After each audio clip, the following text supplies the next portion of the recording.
আজকে হলো ডে 5।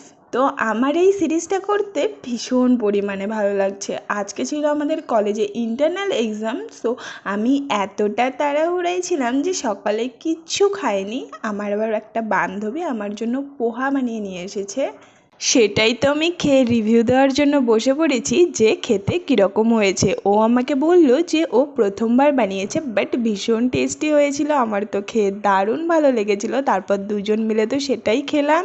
তারপর আজকে একটা বান্ধবী ট্রিট দিয়েছে, তো ও বলেছিল তোরা যত টাকার পারিস ফুচকা খা, আমি খাওয়াবো। তো আমরা তো খেতে খেতে খেতে খেতে 50 টাকার খেয়ে ফেলেছিলাম। তো আরও খেতে পারতাম, পরে ভাবলাম শরীরের অবস্থা তো খারাপ হয়ে যাবে এত ফুচকা খেলে, তার জন্য আর খাইনি, 50 টাকার করেই ফুচকা খেয়েছিলাম।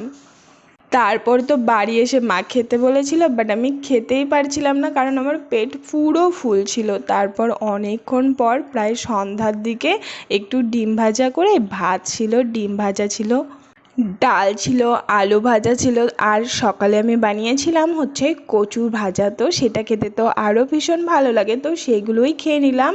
আবার মোটামুটি 7টার দিকে বসে পড়েছিলাম চা খাওয়ার জন্য। তো এত কিছু খেয়ে আমার পেট পুরো ফুল হয়ে গিয়েছিল, আর রাতে খাওয়ার মতো শক্তি আমার ছিল না। তো বাড়িতে তো 2টো ভুজিয়ার প্যাকেট ছিল, তো সেটাই খেয়ে নিলাম। তো দ্যাটস ইট, এতটুকুই আজকের খাওয়া দাওয়া।